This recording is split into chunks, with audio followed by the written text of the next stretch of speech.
Christmas, പുതുവത്സര ആഘോഷങ്ങൾ പ്രമാണിച്ച് ഡിസംബറിലെ ക്ഷേമ പെൻഷൻ നേരത്തെ എത്തും.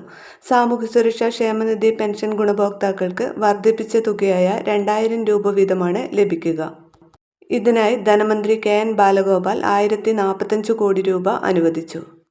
62 ലക്ഷത്തോളം പേർക്കാണ് പെൻഷൻ ലഭിക്കുന്നത്. 26.62 ലക്ഷം പേരുടെ ബാങ്ക് അക്കൗണ്ടുകളിൽ തുകയെത്തും. മറ്റുള്ളവർക്ക് സഹകരണ ബാങ്കുകൾ വഴി വീട്ടിലെത്തി പെൻഷൻ കൈമാറും. 8.46 ലക്ഷം പേർക്കുള്ള കേന്ദ്രവിഹിതവും സംസ്ഥാന സർക്കാർ മുൻകൂറായി അനുവദിച്ചിട്ടുണ്ട്.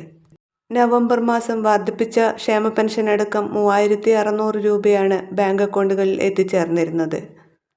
നേരത്തെയുണ്ടായിരുന്ന കുടിശ്ശികയുടെ അവസാന ഗഡുവായ 1600 രൂപയും നവംബറിലെ 2000 രൂപയുമാണ് വിതരണം ചെയ്തത്. ഡിസംബർ മാസത്തെ ക്ഷേമ പെൻഷൻ വിതരണം ഡിസംബർ 15 മുതൽ ആരംഭിക്കും. ക്രിസ്മസിന് മുമ്പ് തന്നെ പെൻഷൻ ഗുണഭോക്താക്കളുടെ കൈകളിൽ പെൻഷൻ തുക എത്തിച്ചേരും. എല്ലാവിധ പെൻഷൻ അറിയിപ്പുകൾക്കും നിങ്ങൾ ഈ ചാനൽ സബ്സ്ക്രൈബ് ചെയ്യുക. വീഡിയോ ലൈക്ക് ചെയ്യാനും ഷെയർ ചെയ്യാനും മറക്കരുത്.